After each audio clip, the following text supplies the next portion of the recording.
are letters written by Babuji to his disciples, which are printed in one of the volumes, Complete Works of Ramchandra, Volume 4. So I'll go through this. These thoughts of the master need to be contemplated and then keep on, just like you, as you prepare for an exam, you can keep trying to recollect those ideas. And some ideas may just trigger some intuitions also. So then you have to hold that idea so that, a part of his consciousness merges into your mind, and then that purifies your mind and you can progress actually. So it requires, slowly you should try to concentrate fully and try to grasp what he's trying to say. You say that your faith in spirituality is shaking owing to the absence of abiding experience. In this connection, I would like to draw your attention to the following. What is knowledge and what is the reality of man and the reality of the real? Usually knowledge is thought to be that which comes from the ideas of others poured into us from their own seeds. Knowledge trickles down drop by drop to form a rivulet. It flows on, producing waves of a similar nature, which bubble and toss in their own way in variation with each other.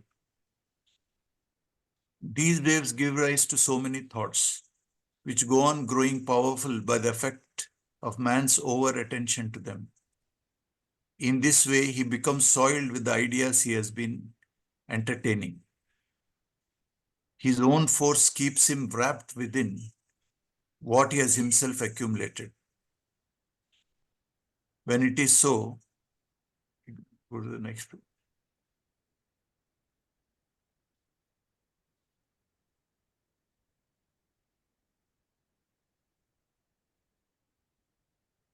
The true knowledge of the divine, so plain and simple, shall never dawn. So basically, he's telling that the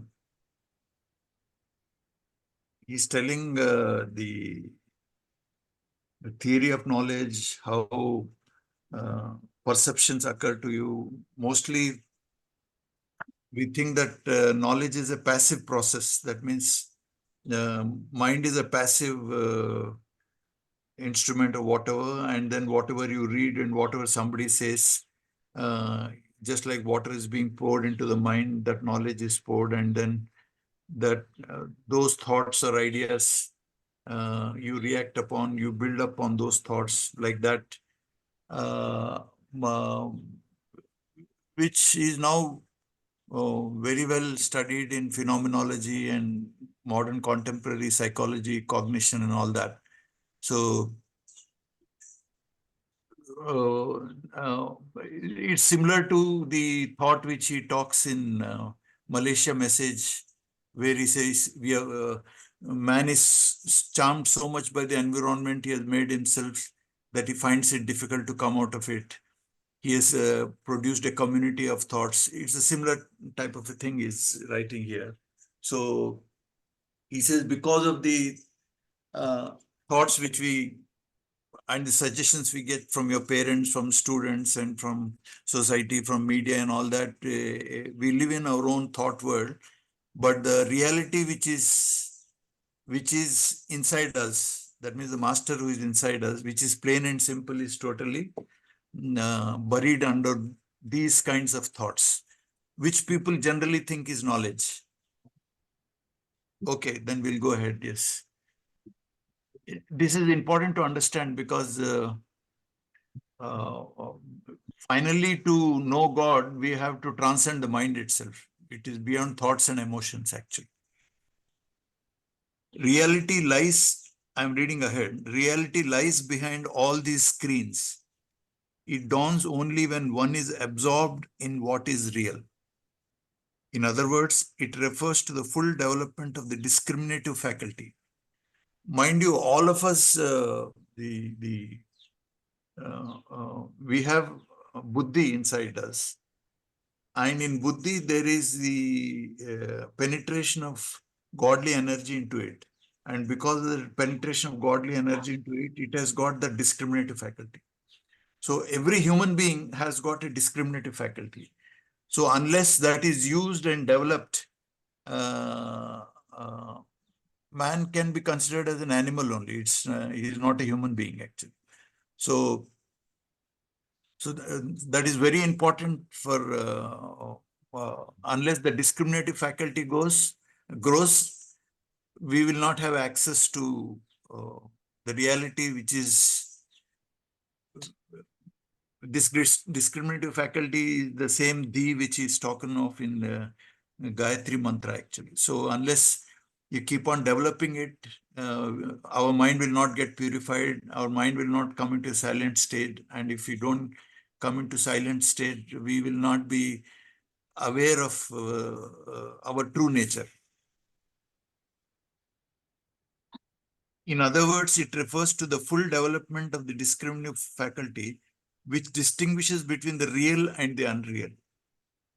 Reality is revealed when one becomes free from the idea of both real and unreal in a state of balance.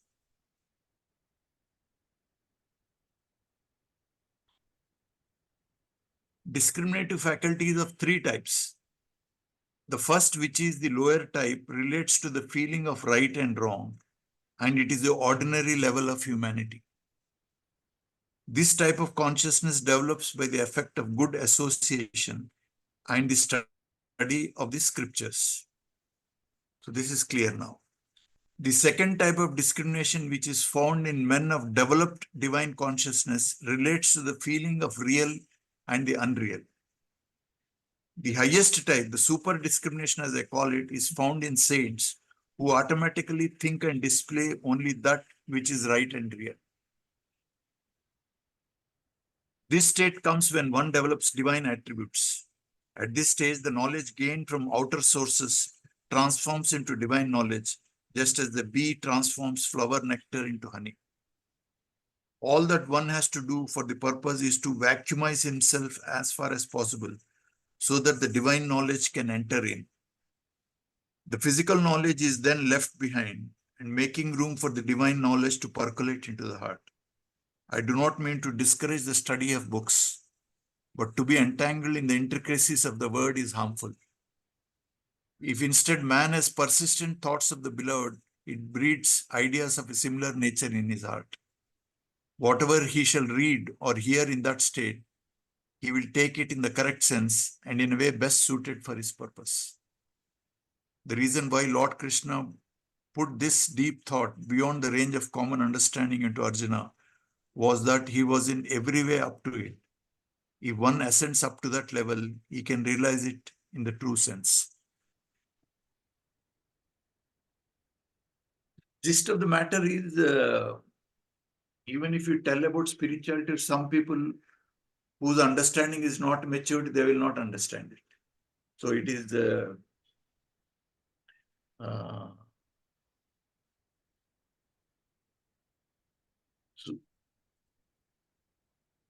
so unless we do cleaning and then we start thinking more about him, like now we are reading his thoughts, naturally his influence is, as long as we entertain, allow his thoughts with our open heart, accept his thoughts will be continuously influencing our mind and then changing us and purifying us simultaneously. Then as long as you're thinking about him, a kind of a vacuum is there. Then the divinity, there's a chance for it to manifest itself in our consciousness.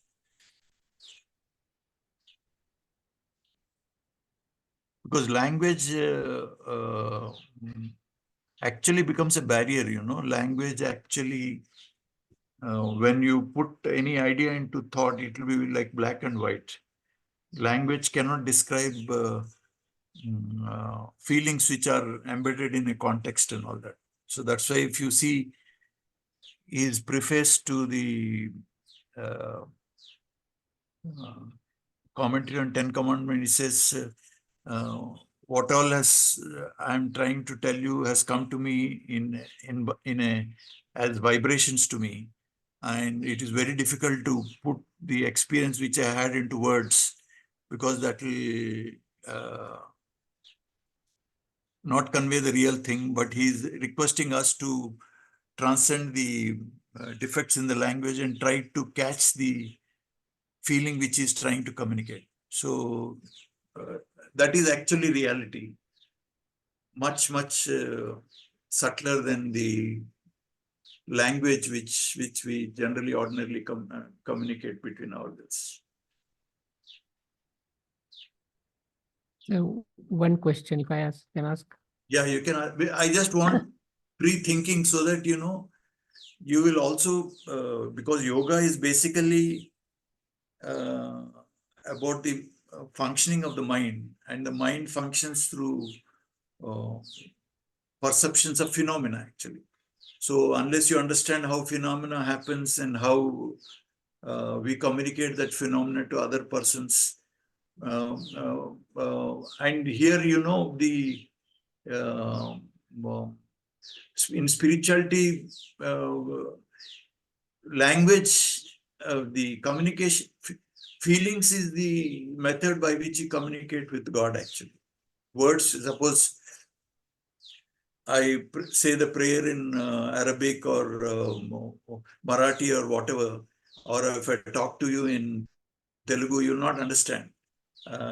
Suppose I laugh, you understand that I'm a happy state. You'll immediately laugh. Suppose somebody is in sad state and he cries, everybody in the world will understand that feeling actually. But suppose I talk something in Sanskrit or German, or you will not understand. So language has got a limitation, whereas feelings are universal. And then God will only understand the language of feeling. So in spirituality, we have to go beyond because language can only be black and white. I mean, it makes fuzzy things into definite things, so that it's basically language is used in a power game, not in spirituality. It will not work much. Spirituality is more concerned with feeling and interaction and empathy and love, connections between human beings. So there we know whether the other person likes you or not. You will immediately sense that feeling. So however much you say in words, I like you, you're my friend and all that, it can be simply, I may be having another feeling, but I'll be talking totally different from what I hold it in my mind. So these understandings in the mind are very important for you to progress in spirituality. Pucho, Shintre, kya question? Hani, this words discriminative faculty or super discrimination, is it referring to discriminative intelligence or viveka or something different? Viveka only as it advances. When you there is what is called the first is prapanna gati, after prapanna, when you feel that you are insignificant and then you are devoted to the master. Next stage comes, it's a stage called piety actually. Piety is like when people used to see Babuji, they used to overcome with their minds to be overpowered with extraordinary peace, and only pious thoughts used to come in their minds. And then they used to forget all their worries, anxieties, Jojo, Kamo, everything. They forgot the world. And then some people used to, out of happiness, the tears used to come down their eyes. That is that is called piety actually. So when you advance to a stage, then this stage of piety comes, and then the divine attributes come to you. That's what he says. When the divine attributes come, he calls it super discrimination. The highest type, the super discrimination, as I call it, is found in saints who automatically think and display only that which is right and real. That's a very higher spiritual stage, very high stage. You can immediately know when the person comes into, you come into the influence of that pious saint, actually, your whole, the atmosphere changes and your thinking, feeling, everything changes actually. So that he is calling it as higher kind of three stages he's talking. Now, first is good and bad. Second is Real and unreal. the first is, which is lower type, relates to the feeling of right and wrong, which all of us have.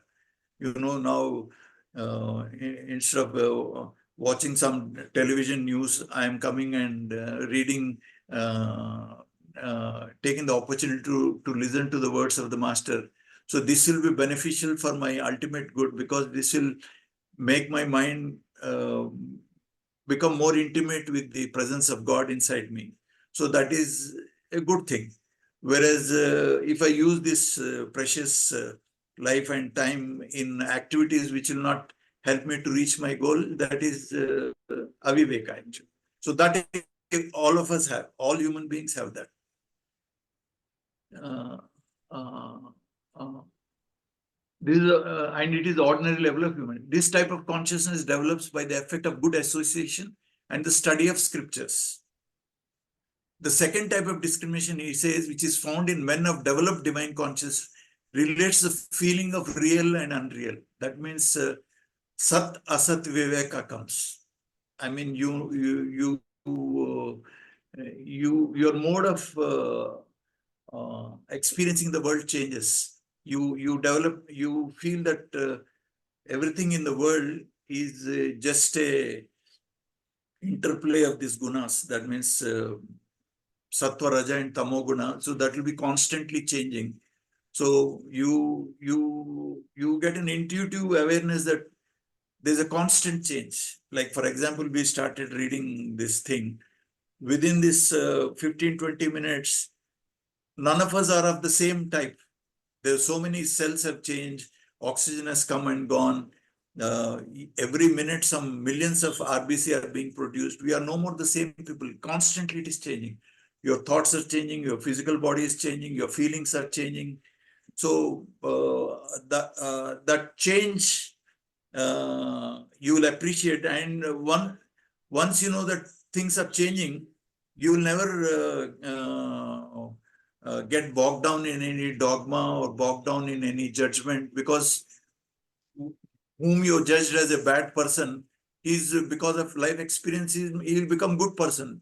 But since you fossilize that earlier experience, you get stuck there, and then there'll be no spiritual progress at all. So once that viveka comes, then the way you relate to the world and people and nature will be changed totally. You know what is real and what is unreal, and you don't judge or you don't criticize anybody, because you know that from their level of experience, they are not awakened to the presence of God in them. So it is normal for them to have hates and desires, and then envy, jealousy, fear, anxiety. These are result of not knowing the presence of God in their heart. So you develop a broad-mindedness. So your thinking totally changes. So that is the second level he's talking of, when sat asat viveka unfolds inside you. You know, that is a knot which unfolds if your attention is turned on the divine light, with an idea of you want to have God, not to know about God. So when you're meditating, we meditate with the idea of that our mind should get absorbed in the divine light itself. And when you do meditation with that clear intention, that causes what is called tapas. That is a kind of a tapas. Meditation is a tapas. And tapas generates heat in the system. And that heat causes this knot to unwind. And if a trainer finds you that you're trying to develop spiritual knowledge and he uses his willpower, it will be fast, speeded up. So that the nature of the thought when that knot becomes pure is sat asat viveka actually. So that is the second type. Third type is what is very advanced type, where when he enters into the field of piety, actually, which is somewhere in the around 9th or 10th Yeah, note, that thing comes. it says who automatically think and display only that which is right and real. That means the person who is in the surrendered state, no, prapanna and prapanna pagu and all that, then he doesn't even refer the matter to God. He knows that whatever he's thinking, God's approval is there. His mind becomes pure. He loses his sense of discrimination. He is totally surrendered. So his will is very difficult to find out whether it is God's will or your will. Mm. That is the third stage of differentiation. These are potentially, it's all present in all of us. Only thing is whether you are game enough or courageous enough to explore your own divine nature inside you or not is the question. Whether you are happy with small achievements, or whether you want to explore more and know more about yourself. That's the problem.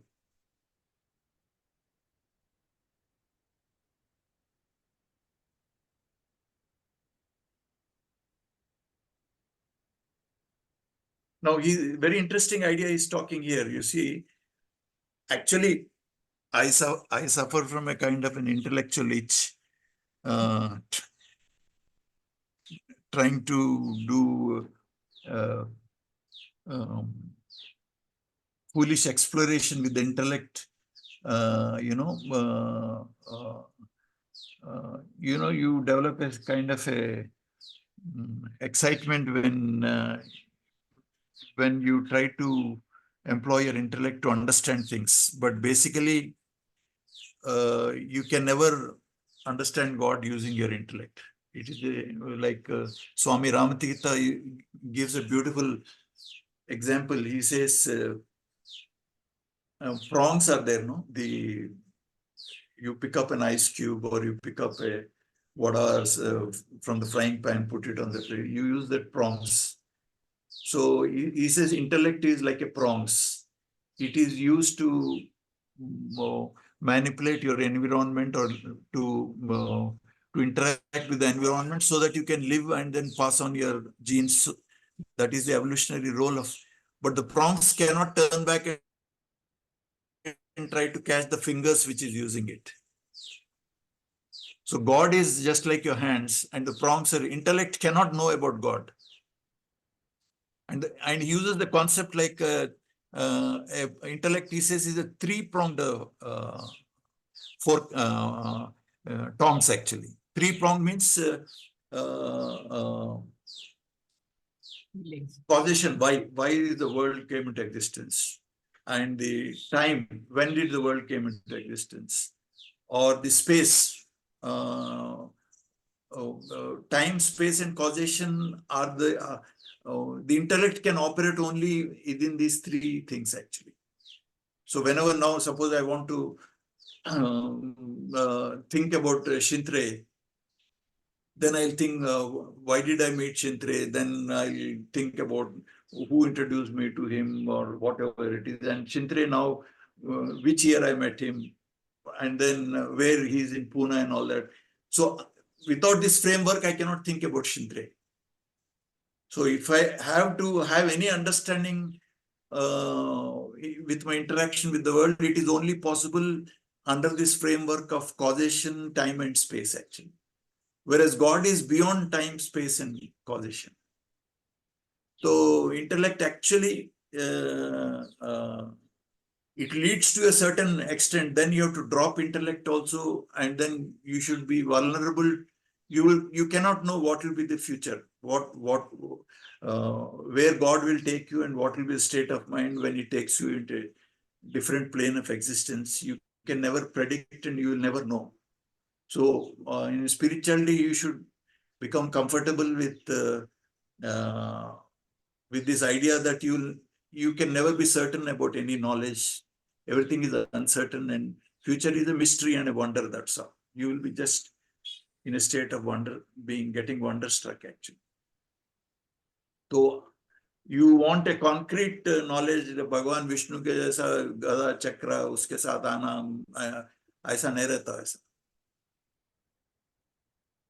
It is more and more you become unknown. More and more you realize that your vast infinite space, how can an intellect grasp infinity? In mathematical problem में है ना infinite number क्या हो सकता है? Gödel's problem is uncertainty. कुछ नहीं हो. Infinity, you try to put it in a mathematical formula, mind cannot grasp it. Accept that it is, you cannot grasp certain things remain as a mystery. You can never know them. So God is beyond reality and unreality. Suppose problem with Viveka is dunya hai. Now we see, I am seeing a computer, I see Shankre and I see sounds. People say it is Maya. Maya bole to, but reality I can see. If I hit my hand against the table, I am getting hurt. I cannot say it is unreal. It is real. But if it is real, it should not change. It should say permanent. If I say I am real, I should not die. I should be permanent actually. So neither it is real nor unreal. So as long as you hold the idea this world is real, or you feel it is unreal, I'll detach myself, go to the Himalayas and then renounce all these things, you're still trapped in it. You're not transcended it. So unless you transcend beyond real and unreal, that is only happen if you take the subtle presence of God or in the form of divine light without luminosity and attach your mind to that reality. Then this idea of the world being real or unreal, you not entertain these questions, then real Viveka comes. Otherwise, you will never be free from attachment at all. Attachment is moha or maya. It is impossible. Nobody can have detachment in this world. If they talk about it, it's all just self-deception or trying to impress upon you that I'm a great guru, I've developed detachment and all this. Sab bakwas hai pura.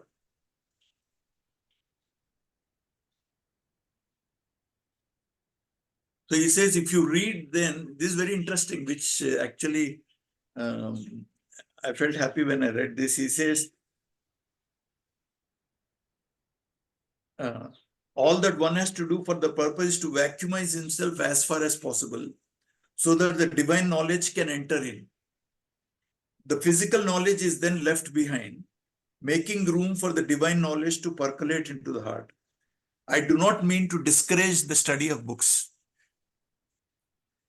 but to be entangled in the intricacies of the words is harmful. If instead man has persistent thoughts of the beloved, like suppose you're continuously thinking about Babuji and his method, and there you read some other author who is a realized person, that will, it breeds ideas of similar nature in his heart. Whatever he shall read or hear in that state, he will take it in the correct sense and in way best suited for you. You can learn from other realized sources. But if your mind is oriented towards the master, like वो दत्तात्रेय का है ना 24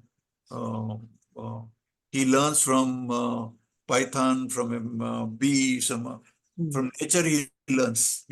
Everything in nature is a guru, he said. There are 24 gurus he talks about, Yeah. All of you know about that, no? Yes.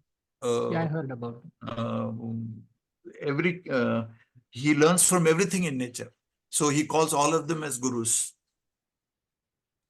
A spider or a tiger, everything. Earth, he learns from earth. He learns from snake, whatever it is. Each thing he learns, one quality, divine quality, he learns from all these objects of nature, which are nothing but reflections of God only. Here in the first line on this page, it says, but to be entangled in the intricacies of word is harmful. I think the problem, the words ka kya hai? The words actually abstract things out of a context. Normally, everything is united. Or apan sab log, we are all naturally we are in a state of the interaction, in a state of relationship. We suppose somebody is hurt, we feel sad. Somebody is happy, we feel happy. We are all interconnected hai. And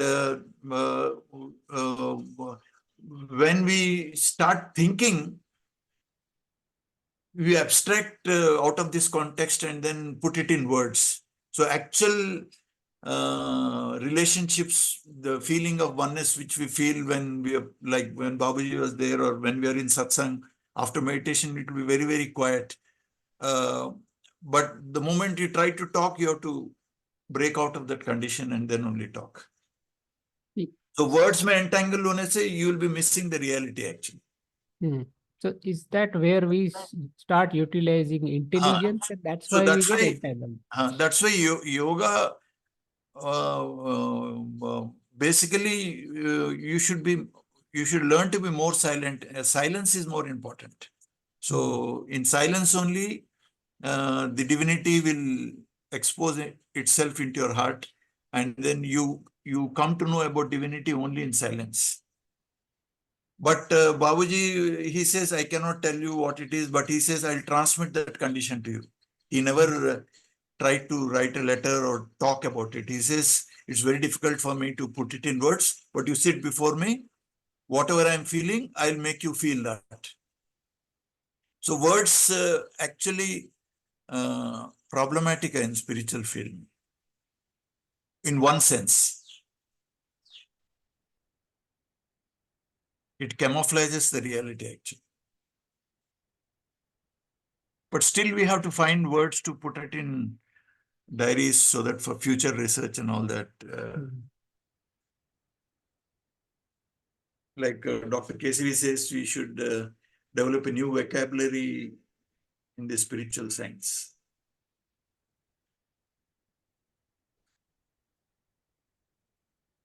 I think we had busted this short reading. If you can think these things, you see, one thing I want to, I want that all of us should understand and tell our other brothers and all who are doing meditation is,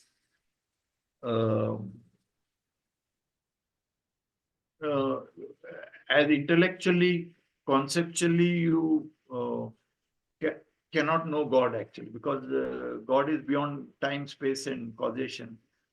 So you can never know God by that definition. But God himself takes the form of divine personalities like Buddha, Krishna, Babuji, and all that. So once you can get hold of a guru, he is actually personification of a God actually. So we cannot think about God because thinking is not a proper instrument to him. But once you meet a guru, if you can merge into guru, then through him you can merge into God. So you can know your true nature. If you can imbibe all the qualities of the guru into you, or if you can this is a common imitation. No? Children, when they're growing up, they learn imitating their parents and all that. And you can think about Babuji and try to imitate his thoughts, try to imitate his 10 commandments and all that. So once you imitate him, then then your mind starts merging into his mind. Then to that extent, you become realized. And once you realize, there's hardly any difference between him and God. So the more you try to know about him, like if you read articles about him, you get a sense of his mind, his feelings and his thinking. And the more you entertain, the more you imbibe his qualities into you. And once you become intimate to him, it is as good as becoming intimate to God also. He is present inside you only, but through the medium of Guru, you can know your true divine nature. So I think we should encourage more people to study him and then read about him. In fact, Dr. Dakshamurti wanted me to wanted a trainers meet and all that. So I have the notes given by Sir in 1990, and there he stressed very much about this thing. He said you should try to know more and more about Babuji, read about him. I knew that every day he used to listen to his voice every day, so that, more attachment, more feeling of love will grow in us. Without that, thinking that directly with your own effort uh, you can know God and all that, it's a mere hallucination. Actually, it will not happen.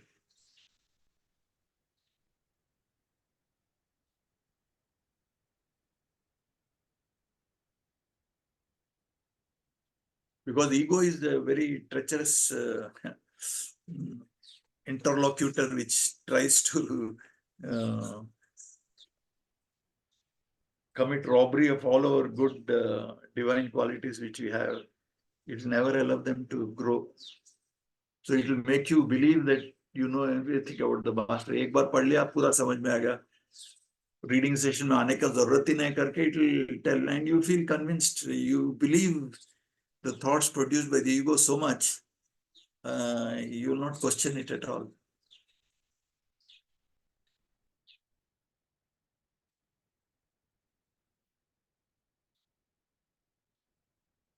Ego is like that character, Machiavellian character. So तुमको समझ में नहीं आएगा कैसा तुमको हराएगा.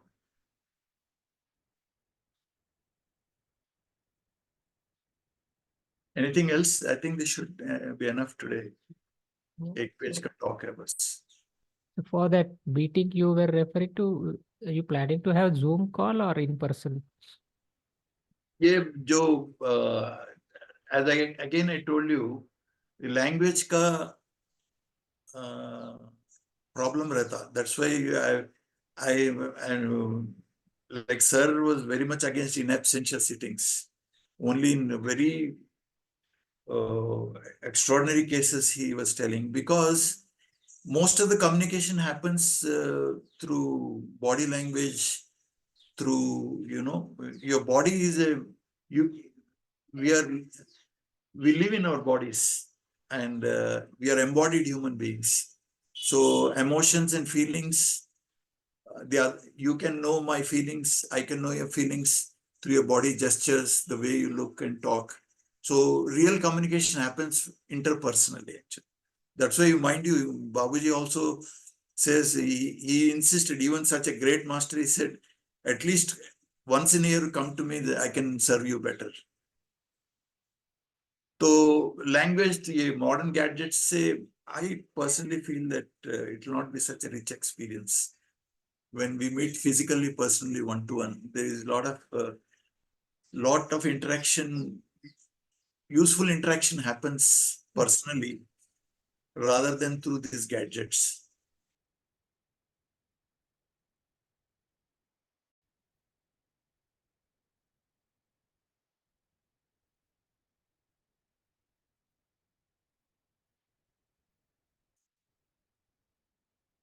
Okay, then we'll meet next Sunday.